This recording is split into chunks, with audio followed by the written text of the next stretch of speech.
Hello student, biology guidance by Harshada Kamble या माझ्या YouTube चॅनलमध्ये तुम्हा सर्वांचं स्वागत करते. आजचा पॉईंट आहे कंट्रोल कोऑर्डिनेशनमधला last point, endocrine glands and their hormones. जसं की आपल्या बोर्डच्या पुस्तकामध्ये तुम्हाला एंडोक्राइन ग्लँडची एक 7 ते 8 एंडोक्राइन ग्लँडचे लेबल्स दिले आहेत, नावं दिले आहेत आणि त्याच्यामध्ये कुठल्या प्रकारचे हॉर्मोन्स सिक्रेट केले जातात, त्यांची डिफिशियन्सी काय फॉर्म होते किंवा ते हाय कॉन्सन्ट्रेशनला असतील तरीसुद्धा कोणते आजार फॉर्म होऊ शकतात ह्याचे पूर्णपणे लिस्ट तुम्हाला पुस्तकात दिलेली आहे. तर मला तुम्ही ज्यावेळेला एंडोक्राइन ग्लँड हा जेव्हा पॉईंट CETसाठी स्टडी करायला घेत असाल तर प्रत्येक ग्लँड आणि त्याच्यामध्ये तयार होणाऱ्या हॉर्मोनचं नाव हे तुमचं पाठ असणं गरजेचं आहे. ठीक आहे. जसं की तुम्ही आता पाहिलेलं आहे की एंडोक्राइन ग्लँड कशासाठी ओळखले जातात, बिकॉज दे सिक्रेट हॉर्मोन्स. बरोबर. मग हॉर्मोनच्या प्रॉपर्टीज तुम्हाला पेपरला विचारते शक्यता कमी आहे, बट जस्ट माहीत असावं तुम्हाला की जिथे तुम्ही थेरीला स्टडी केलेलं आहे की जे हॉर्मोन्स असतात ते लो मोलिक्युलर इन वेट असतात, ते ब्लडमध्ये किंवा वॉटरमध्ये सोल्युबल असतात, ते सिक्रेट होतात वन ऑर्गनमध्ये आणि ते effect on other target organ. बरोबर. एक्सेट्रा एक्सेट्रा अशा बऱ्याच प्रॉपर्टीज हॉर्मोन्सच्या आहेत. ठीक आहे. आता आपण काय पाहूया, त्यातला सर्वात मास्टर ग्लँड आहे त्याचं नाव आहे पिट्युटरी ग्लँड. बरोबर. मग अशा जो मास्टर ग्लँड आहे की जो हॉर्मोन सिक्रेट करतो, तर मग तो कुठं असतो आणि तो काय करतो आणि त्याचं स्ट्रक्चर कसं असतं हे आपण या पॉईंटमध्ये पाहणार आहे. पण आपण जे आत्ता स्टडी करणार आहोत ते आपल्याला थेरॉटिकल पाहायचं नाही, आपल्याला ह्याच्यामध्ये कोणते पॉईंट CETला विचारले जाऊ शकतात ह्याच्यावर स्टडी करायचं आहे. ठीक आहे. तर बघूया मग पिट्युटरी ग्लँड कसा असतो. आता पिट्युटरी ग्लँडबद्दल सांगायचं झालं तर त्याची पोझिशन येईल. पहिला पॉईंट काय येईल तर pituitary gland is also called as a hypophysis. कदाचित तुम्हाला ह्या पॉईंटने सुद्धा प्रश्न विचारला जाऊ शकतो. मग हा जो पिट्युटरी ग्लँड असतो हा ॲक्च्युली कुठं असतो, तर सर्वात महत्त्वाचं हा कुठं असतो तर हायपोथॅलॅमसमध्ये. म्हणजे हा इनडायरेक्टली कुठं आहे तर फोरब्रेनमध्ये आहे. हा हायपोथॅलॅमस स्पेशली आपली जी क्रॅनियम आहे त्या क्रॅनियमच्या एका कॅव्हिटीमध्ये असतो. त्या कॅव्हिटीला म्हटलेलं आहे स्पिनॉइड बोन आणि त्या पूर्ण स्ट्रक्चरला म्हटले सेला टर्सिका. असा पिट्युटरी ग्लँड किती पार्टने तयार झाला आहे तर मेन 2 पार्ट्स आहेत. एक असेल ॲडेनोहायपोफायसिस आणि दुसरा असेल neurohypophysis. It is also called as anterior lobe and posterior lobe. Adenohypophysis हा लार्ज आहे, 75% असतो ऑल ओव्हर पिट्युटरी ग्लँडमध्ये आणि न्यूरोहायपोफायसिस असतो हा 25% असतो. आता CETला तुम्हाला कोणते पॉईंट लक्षात ठेवायचे तर ॲडेनोहायपोफायसिस किती पार्टने तयार झाला आहे, म्हणजे कुठला पार्ट कुठल्या पार्टमध्ये आहे हे तुम्हाला पेपरला विचारलं जाऊ शकतं. So adenohypophysis is consist of mainly 3 parts, pars tuberalis, पार्स डिस्टॅलिस अँड पार्स इंटरमेडिया. ठीक आहे.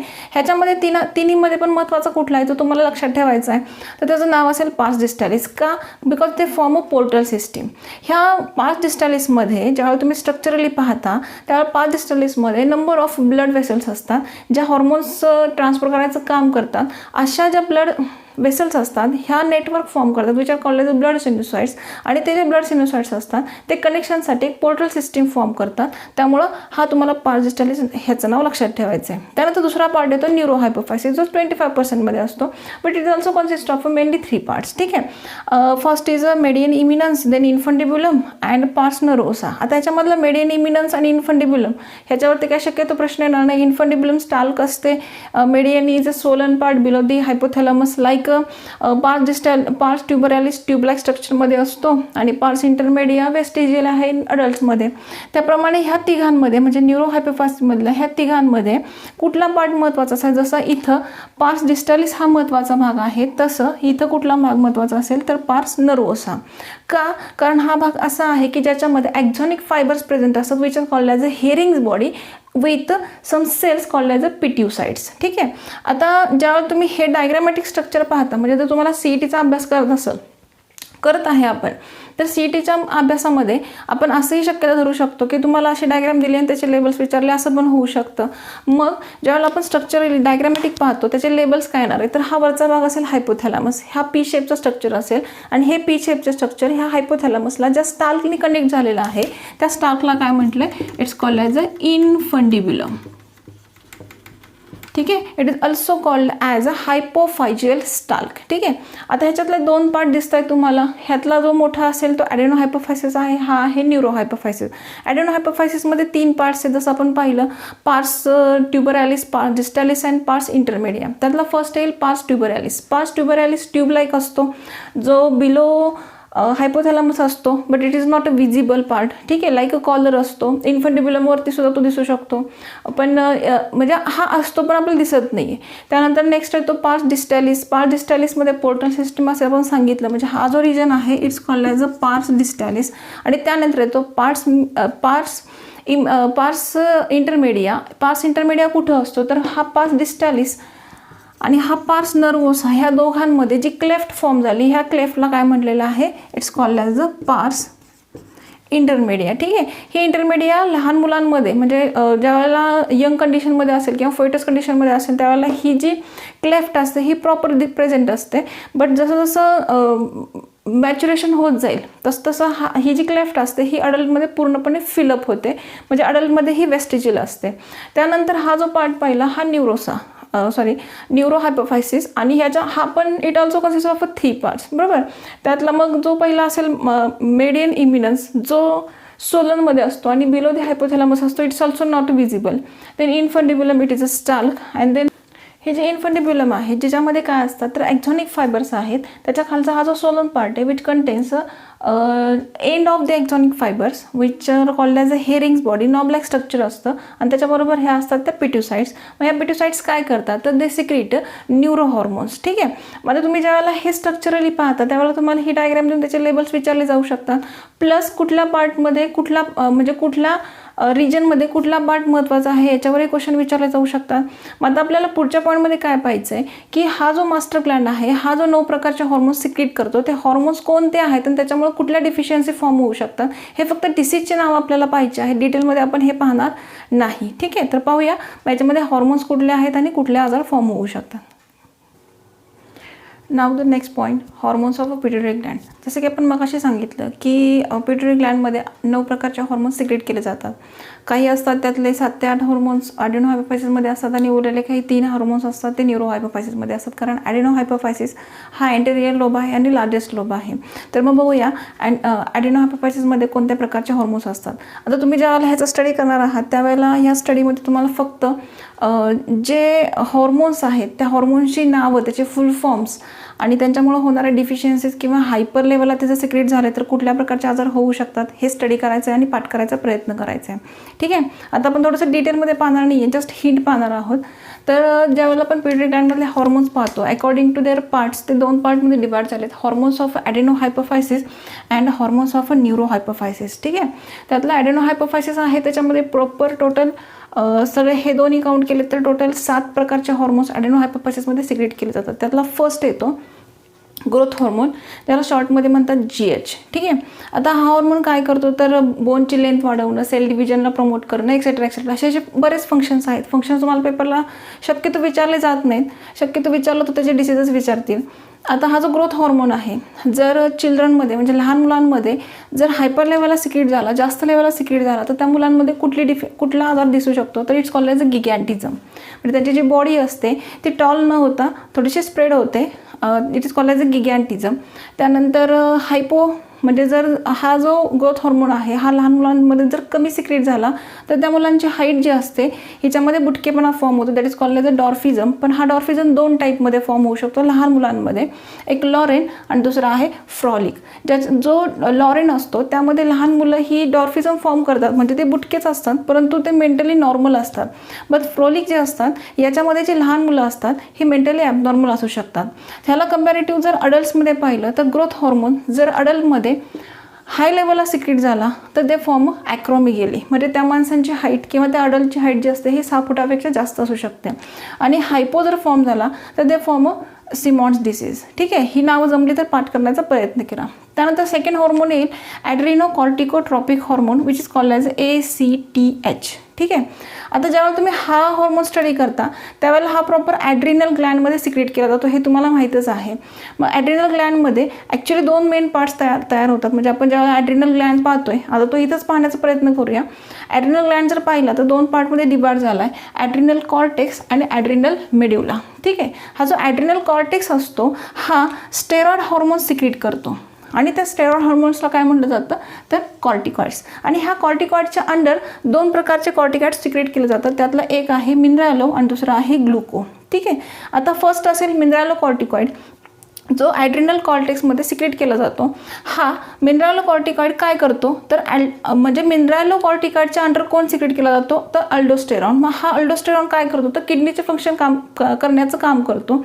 मग किडनीमध्ये हा काय करतो तर तिथे Na+ आणि वॉटरचं कन्वर्जन करायचं आणि K+ जे आयन्स असतात त्यांना रिमूव्ह करायचं काम करायचं. आणि याची जर डिफिशियन्सी वगैरे फॉर्म झाली लाईक कुशिंग डिसीज वगैरे, तर याच्यामध्ये किडनी फेल्युअर वगैरे हे तुम्हाला सिम्पटम दिसू शकतात. त्यानंतर ग्लुकोकॉर्टिकॉइड जो असतो हा, ह्याच्या नावातच मिनिंग दिले, हा काय करत असेल तर हा शक्यतो कार्बोहायड्रेट, प्रोटीन, लिपिड जे आपल्या बॉडीमधले न्यूट्रिएंट्स आहेत त्यांचं मेटाबॉलिझम कंप्लीट करायचं, त्याच्यावर कंट्रोल करणं हा ग्लुकोकॉर्टिकॉइड म्हणजे काम करत असतो. मग ज्यावेळेला हे ॲड्रिनल कॉर्टेक्समधले मिनरलोकॉर्टिकॉइड आणि ग्लुकोकॉर्टिकॉइड ह्या दोघांना स्टडी करतात, त्यावेळेला ह्यांचं जर हायपर आणि लोअर सिक्रेशन झालं तर कुठले आजार फॉर्म होऊ शकतात. तर हायपर फॉर्म झाला तर is called as Cushing diseases आणि हायपर फॉर्म झाला तसा is called as Addison disease. ह्याच्यावर तुम्हाला पेपरला CETला प्रश्न पडला जाऊ शकतो. ठीक आहे. त्यानंतर नेक्स्ट कुठला येईल तर ॲड्रिनल कॉर्टेक्स नंतर असाच ॲड्रिनल ग्लँडमधला दुसरा पार्ट कुठला येईल तर ॲड्रिनल मेड्युला. ॲड्रिनल मेड्युलामध्ये सुद्धा 2 प्रकारचे हॉर्मोन्स सिक्रेट होतात. त्याच्यातला पहिला आहे ॲड्रिनलाइन आणि ॲड्रिनलाइन आणि सेकंड असेल नॉर ॲड्रिनलाइन.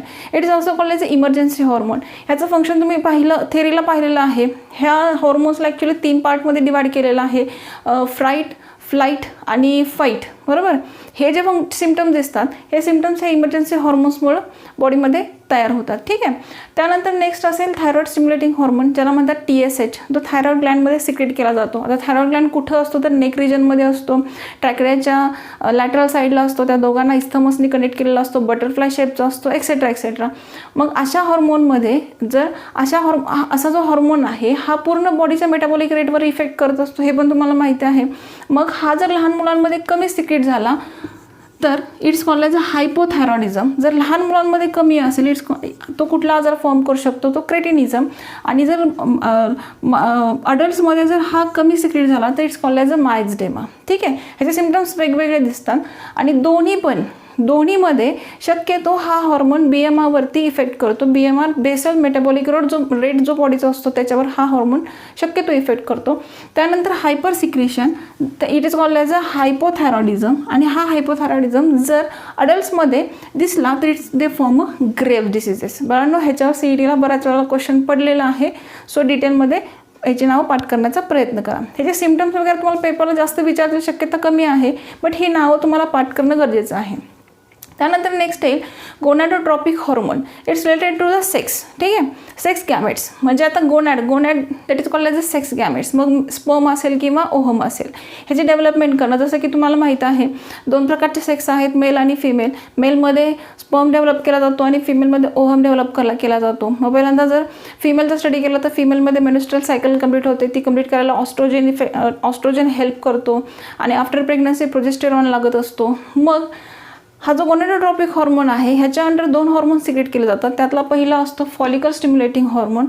हा हॉर्मोन ज्यावेळेला फिमेलमध्ये सिक्रेट केला जातो तो हा हॉर्मोन फिमेलमधला ऑस्ट्रोजनवर इफेक्ट करतो. मीन्स फिमेलमधली जी मेन्स्ट्रुअल सायकल असते ती कंप्लीट करायची आणि तिच्यावर कंट्रोल करणं हे ह्या हॉर्मोनच्या अंडर काम चालू असतं. आणि मेलमध्ये स्पर्मची डेव्हलपमेंट करणं हे ह्या फॉलिकल स्टिम्युलेटिंग हॉर्मोनचं काम असतं. ठीक आहे. त्यानंतर ल्युटिनायझिंग हॉर्मोन, हा जो हॉर्मोन असतो हा फिमेलमध्ये ज्यावेळेला सिक्रेट होतो त्यावेळेला हा स्पेशली प्रोजेस्टेरॉन जो हॉर्मोन असतो त्याच्यावर कंट्रोल करतो. That is a pregnancy. म्हणजे ज्यावेळेला प्रेग्नन्सी असते त्या प्रेग्नन्सीवर कंट्रोल करणं हे या हॉर्मोनच्या अंडर केलं जातं.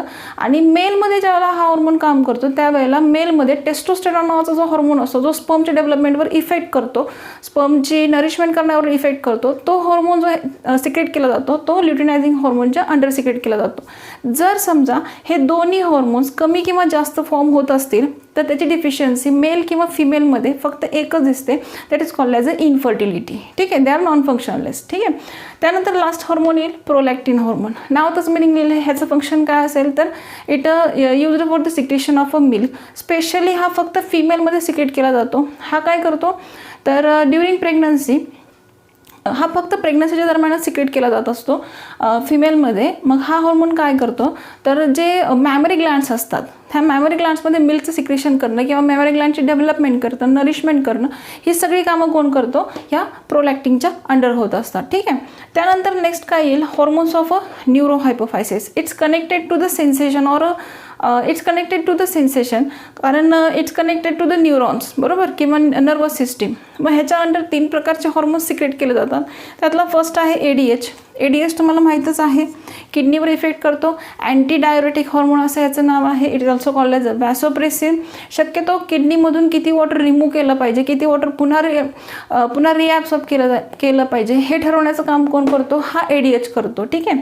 आता तुम्हाला माहीतच आहे, तुम्ही थेरीला पूर्ण स्टडी केलेला आहे की डायबिटीसचे 2 प्रकार पडतात. त्यातला एक प्रकार असा आहे की जो ADH वरती इफेक्ट करू म्हणजे ADHमुळे इफेक्ट करू शकतो. जर ADHची डिफिशियन्सी बॉडीमध्ये फॉर्म झाली, म्हणजे ADH जर बॉडीमध्ये कमी सिक्रेट केला जात असेल तर त्याचा इफेक्ट युरिनवर होतो आणि बॉडीमधून युरिन जास्त अमाऊंटमध्ये बाहेर फेकलं जातं. अशा डिफिशियन्सीला काय म्हटलं जातं, diabetes insipidus. That is also called as diuresis. दुसरा प्रकार तुम्हाला माहीतच आहे, डायबिटीज